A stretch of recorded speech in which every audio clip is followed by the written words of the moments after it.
Présenter notre première conférencière de la salle agro-environnement. Il s'agit de Mme Caroline Charon de l'UPA de la Montérégie.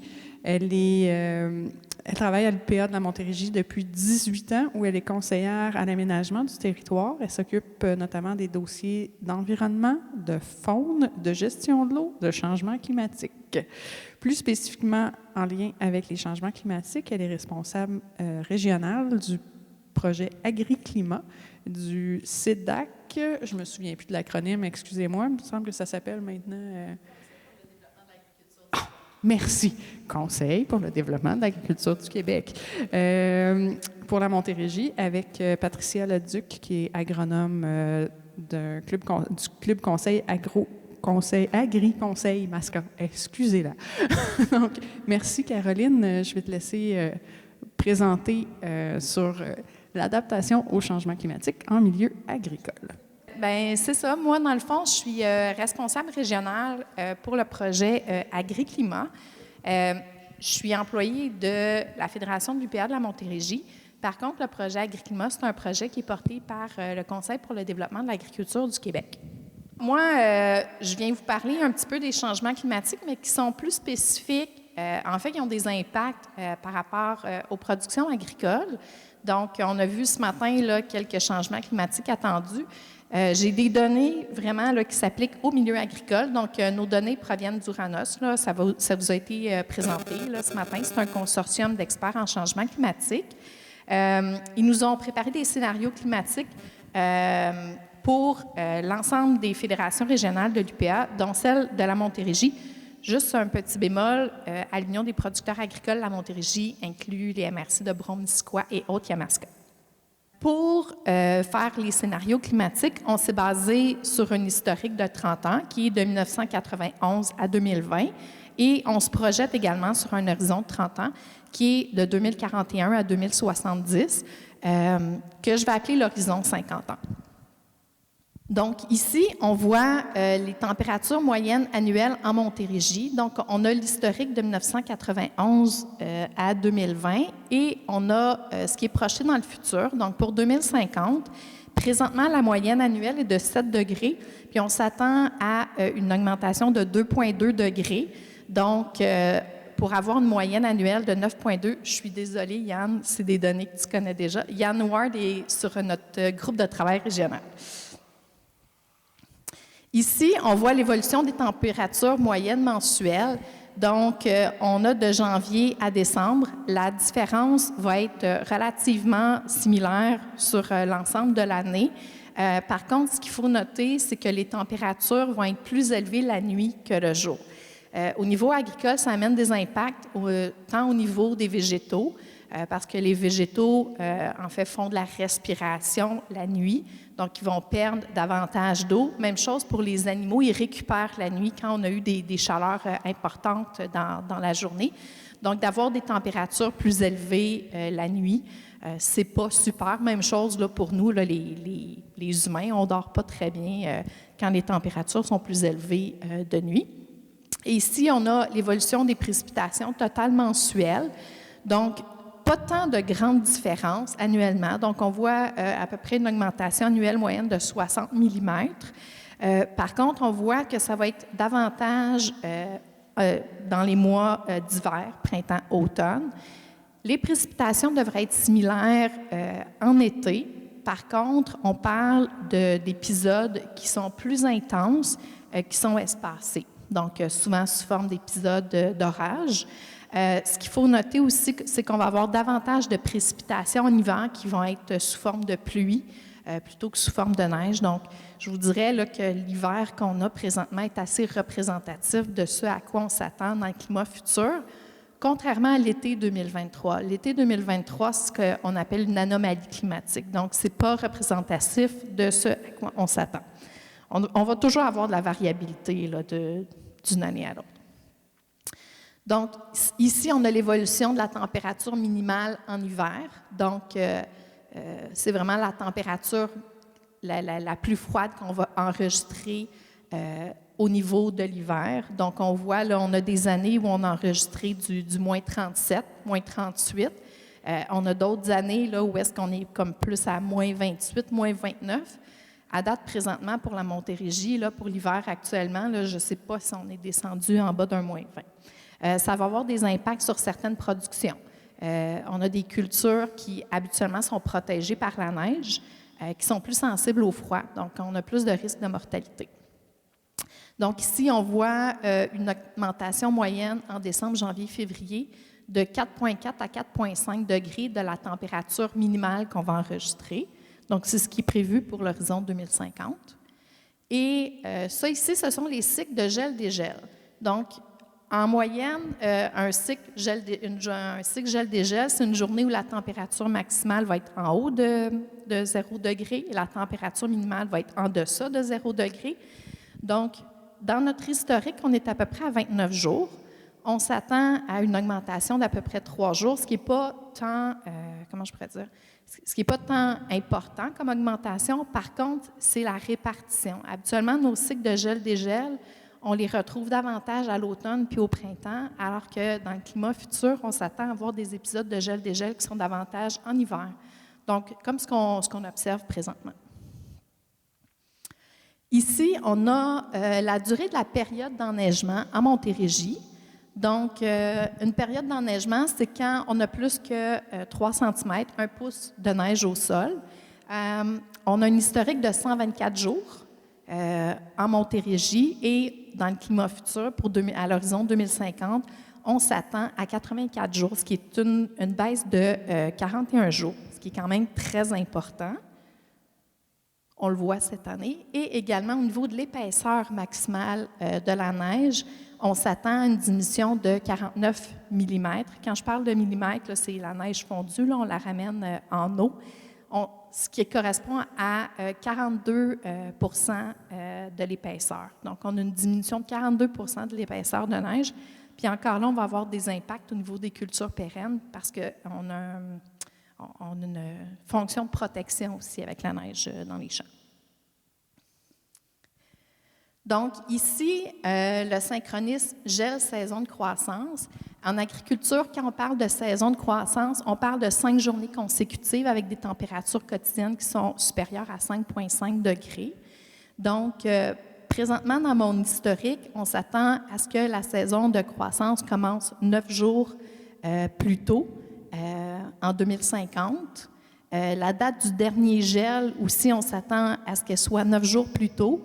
La date du premier gel, puis là, quand je parle de gel, nous, on parle de gel mortel pour les plantes. Donc, on est à moins 2 degrés Celsius. Donc, on parle de 12 jours plus tard et la date de la fin de saison de croissance, 9 jours plus tard. Donc, on a une possibilité de semer plus tôt au printemps, puis une possibilité de récolter, bien, dans le fond, d'avoir une mortalité plus tard à l'automne. Mais comme on a vu tantôt, on a des précipitations plus importantes au printemps puis à l'automne. Donc, on a encore de l'incertitude. On ne sait pas est-ce qu'on va être capable de rentrer au champ. Comme l'expliquait Hélène, de diminuer la compaction dans les sols en contexte de changement climatique, c'est important. Donc, il va falloir faire particulièrement attention là, de ne pas rentrer dans les champs quand la portance n'est pas optimale, quand on a de l'eau dans les champs. Ici, ça, c'est les unités thermiques maïs. Pour les producteurs de grandes cultures, c'est quelque chose d'intéressant. Donc, on s'attend à une augmentation moyenne de 683 unités thermiques maïs. Mais encore là, c'est en termes de climat. On ne sait pas si avec les températures, avec la météo, on va être capable d'aller les chercher. Donc, est-ce qu'on va être capable de semer plus tôt au champ? Par contre, si on considère que l'hiver actuellement est assez représentatif, mais on a un couvert de neige qui est moins important à l'hiver, donc probablement qu'on peut avoir une fonte des neiges, donc un assèchement du sol au printemps qui serait devancé. Mais tout ça, c'est hypothétique. Hein? Puis, on voit que les changements climatiques, c'est une tendance, mais on a toujours de la variabilité. La météo sera toujours variable, donc on ne pourra jamais prédire exactement ce qui va faire une année particulière. Ça ici, c'est le nombre de jours avec des températures supérieures à 30 degrés Celsius. On a une historique de 11 jours, puis je vous dirais, quand j'ai commencé Agriclimat en 2017, J'étais à 9 jours, donc on a déjà rajouté 2 jours dans notre historique. Donc, on s'attend à une augmentation de 22 jours. Donc, 33 jours avec des températures supérieures à 30 degrés. Il y a des impacts pour les végétaux parce qu'on a vu que les températures vont être plus élevées, les précipitations à peu près semblables, donc plus d'évapotranspiration des plantes. Souvent aussi, ce qu'on va observer sur les sols argileux, c'est que des précipitations intenses vont moins bien s'infiltrer dans le sol, donc l'eau ne sera pas nécessairement disponible non plus pour le système racinaire. Ça ici, c'est le nombre de jours avec une température de nuit qui est supérieure à 20 degrés Celsius. Donc, présentement, on a une moyenne de 7 jours. On s'attend à une augmentation de 15 jours. Et ça, ce sont les périodes sans pluie. Donc, la période sans pluie correspond à une période où les précipitations cumulées sont inférieures à 3 mm. Donc, on s'attend à une augmentation là, de 10 jours pour les durées cumulées là, de 5 jours et plus. Les changements climatiques vont amener des impacts intéressants. Donc, ça amène des opportunités en agriculture. On peut avoir des rendements potentiels qui sont plus élevés pour les principales espèces de plantes fourragères. Comme je vous ai mentionné, possibilité de semer plus tôt les céréales pour faire une récolte plus hâtive. On peut avoir accès aux champs pour semer des cultures de couverture. On peut avoir, des meilleures conditions de sol puis de maturité des grains à la récolte, donc à l'automne. Possibilité aussi de semer des variétés, des hybrides là, à cycle plus long, puis avec des unités thermiques maïs qui sont plus élevées. Puis on peut avoir accès aux champs sur une plus longue période. Aussi également, là, comme on s'attend à ce que les températures minimales l'hiver soient plus élevées, le chauffage des bâtiments, dans le fond, en production porcine, avicole, production en serre, on peut s'attendre à une diminution là, des besoins en chauffage. Par contre, on a des opportunités, mais on a des défis aussi. Des risques accrus de mortalité l'hiver pour les cultures d'automne, les cultures pérennes. L'augmentation des risques de mortalité des plants quand il y a des fauches rases dans les prairies, puis qu'on est en période de sécheresse. Des risques accrus d'érosion des sols, donc risques accrus de perte de nutriments, de pesticides, quand on a des épisodes là, de pluie très, très intenses. Et une augmentation de la pression des ravageurs et des mauvaises herbes, donc les insectes. Les ravageurs, on peut s'attendre aussi à des rendements réduits dans les sols qui sont légers ou qui sont compactés dû au déficit hydrique. Ici, c'est un exemple de pression des ravageurs auquel on peut s'attendre. C'est un exemple, c'est le puceron de soya. C'est un insecte qui s'attaque au soya. Il est présent au Québec depuis 2001. On sait que quand les températures sont très chaudes, ça peut réduire les populations. Par contre, quand on a des hivers doux, ça permet aux pucerons de passer l'hiver au Québec. Donc, ils ont une apparition qui est plus hâtive, donc on a une survie à l'hiver. C'est de la même façon qu'on a des espèces de plantes qui sont plus ou moins rustiques. C'est la même chose avec, je ne sais pas si ça existe, la rusticité entomologique, là. Mais c'est ça, il y a des ravageurs qui sont capables de passer l'hiver, alors qu'avant, on avait une mortalité hivernale. Donc, il y a différentes adaptations qui sont possibles. L'implantation de cultures intercalaires, des cultures de couverture, ça améliore la santé des sols. Un sol en santé, c'est un sol qui est plus résilient. Donc, il faut miser sur les pratiques de conservation des sols. Hélène en a parlé tantôt. La gestion de l'eau au champ aussi. C'était une belle introduction, Hélène, tantôt. Des bandes riveraines, des espaces de biodiversité, le dépistage des insectes, des maladies, autant dans les champs, tantôt on va le voir aussi là, dans le dépistage des maladies dans les productions animales aussi, c'est important. La lutte intégrée, parce que avec les changements climatiques, ça amène des adaptations. Les mauvaises herbes ont une diversité génétique beaucoup plus importante que nos cultures, donc ils ont des capacités d'adaptation qui sont plus importantes aussi. Donc, les protections hivernales aussi pour les plantes pérennes, ça peut être quelque chose d'intéressant. On a des clôtures en neige aussi parfois, là, où avec des brisons, on est capable de gérer l'accumulation de neige à des endroits stratégiques. Aussi, la hauteur de la fauche. on peut améliorer la survie à l'hiver. Des nouvelles cultures. C'est sûr qu'avec les scénarios climatiques attendus, on a certaines productions, comme les crucifères, où est-ce que ça risque d'être des gros défis. Donc, les entreprises peuvent dès maintenant commencer à envisager là, des nouvelles cultures, des nouvelles rotations. Il faut vraiment éviter la compaction, puis tant au niveau de l'adaptation au changement climatique que dans la production des gaz à effet de serre aussi. Là, je n'aborderai pas ça aujourd'hui, là, mais des sols compactés sont des sols qui peuvent générer davantage de gaz à effet de serre. Puis, là, présentement, il y a beaucoup d'études qui sont par rapport aux variétés puis aux hybrides là, qui seraient plus performants là, dans le climat futur. L'irrigation. Tantôt, ce matin, on a entendu parler là, qu'on n'était pas dans un secteur où il y avait beaucoup d'utilisation de l'eau pour le secteur agricole. Par contre, c'est quand même les productions maraîchères, ce sont les productions qui utilisent le plus d'eau. L'avantage, par contre, c'est que la majorité de cette eau-là va retourner à la nappe. Là, on a une infiltration, ça ne part pas dans des canalisations de la même façon que les eaux usées municipales. Mais c'est important vraiment de connaître les besoins en eau, de mettre les bonnes quantités. Des bassins de rétention aussi peuvent être intéressants, des bassins d'irrigation. Je sais que maintenant, là, le nouveau Prime Vert finance l'aménagement de bassins d'irrigation. Puis, ça prend vraiment des outils d'aide à la décision là, pour optimiser l'irrigation. Ça ici, c'est l'adaptation en production végétale. Donc là, je vais aller un petit peu plus vite parce qu'il ne me reste plus beaucoup de temps. Donc, ventilation efficace des systèmes d'ombrières, la récupération de l'eau, améliorer l'isolation des entrepôts aussi parce qu'on a beaucoup de production qu'on doit réfrigérer. Ensuite, les défis en production animale. Bien, c'est sûr que les cycles de gel-dégel dans certains bâtiments, on va augmenter l'humidité, donc ça peut amener des risques de maladies. On l'été des stress thermiques pour les animaux, donc ça affecte la productivité, la reproduction.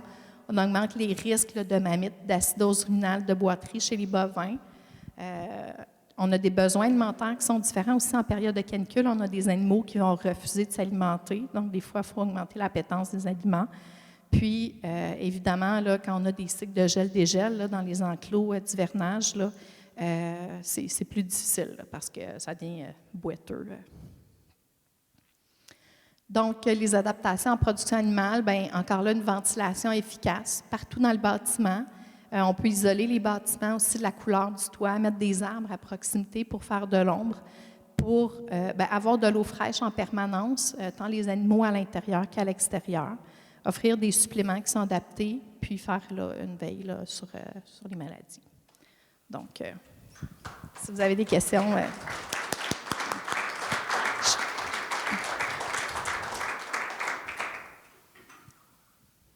Vous me voyez venir? Y a-t-il des questions? Question péage, Caroline. Oui, qu'est-ce qu'on s'attend en termes de production du maïs d'ici 2050? En production de maïs? Oui. Est-ce qu'il va y avoir une augmentation? De superficie en maïs? Non, de production de maïs par hectare. Bien, les UTM vont augmenter. Ouais. Comme j'ai mentionné, la température devrait permettre de rentrer plus tôt au champ, d'aller chercher une meilleure maturité à l'automne. Mais encore là, est-ce que la météo, est-ce que nos pluies du printemps puis de l'automne vont nous permettre de rentrer dans le champ? J'ai pas de réponse, j'ai pas de boule de cristal. Mais les opportunités sont là. Est-ce que la météo va nous permettre de les saisir? C'est une variable qu'on ne connaît pas. C'est pas satisfaisant. Hein?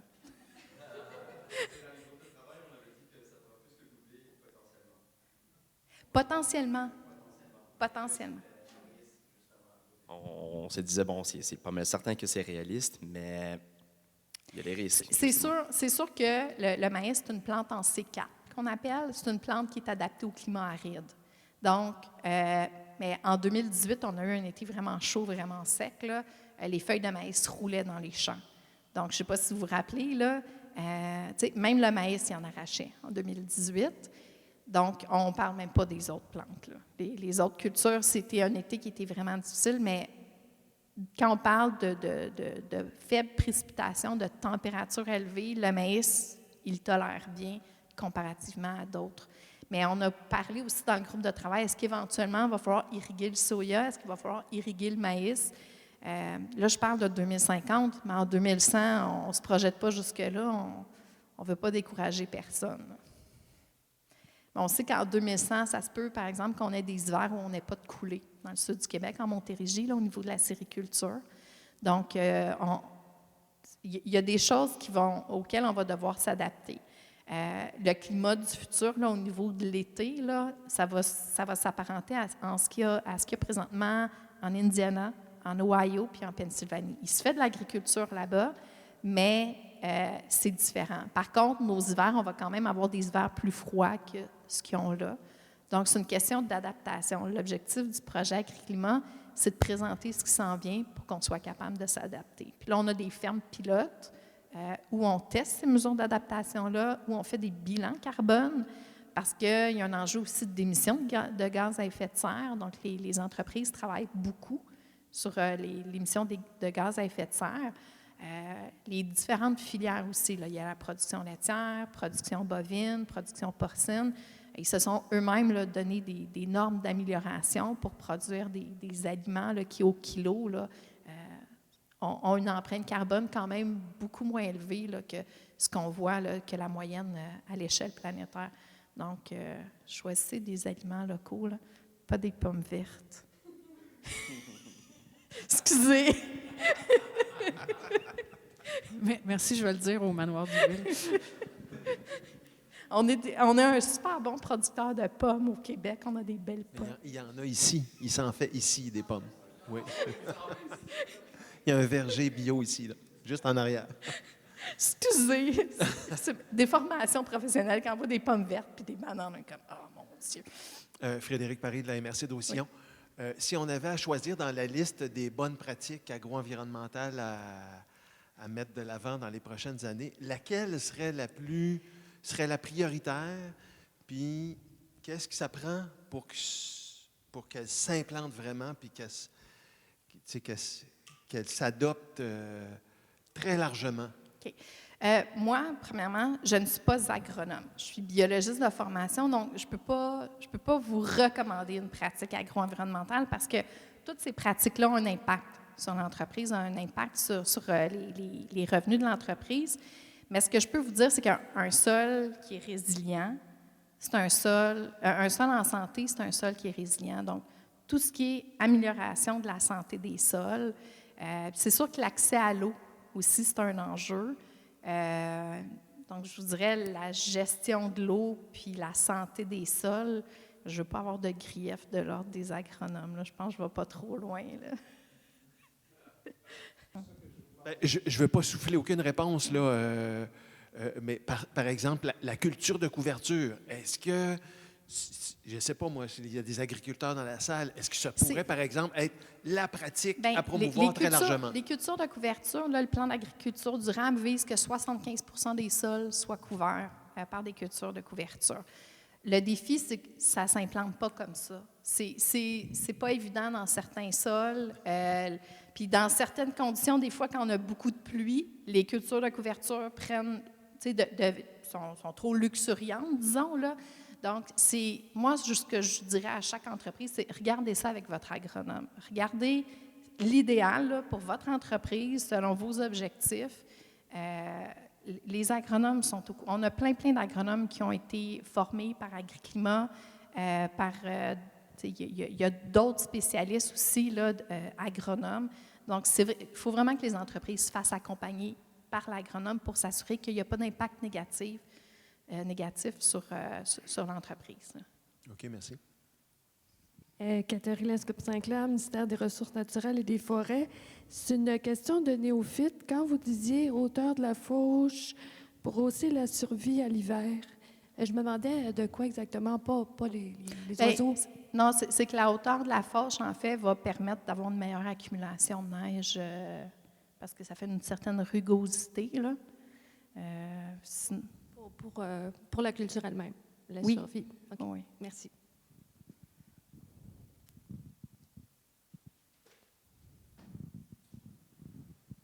En fait, c'était juste pour alimenter un petit peu la réponse à monsieur tantôt. Il y a des formations sur le site d'AgriClimat, à agriclimat.qc.ca. Agriclimat.ca, il y a une chaîne YouTube où vous avez plein de webinaires, des formations. Il y en a beaucoup qui sont à l'intention des producteurs agricoles, qui sont spécifiques à certaines productions. Il y en a qui sont plus générales, par exemple le cycle du carbone, c'est quoi les changements climatiques attendus. Donc, il y a vraiment une multitude d'outils là, qui ont été faits par AgriClimat. Il y en a vraiment beaucoup, mais vous pouvez choisir, là, dans le fond, dans les différents webinaires, là, les différentes capsules, ce qui vous intéresse le plus.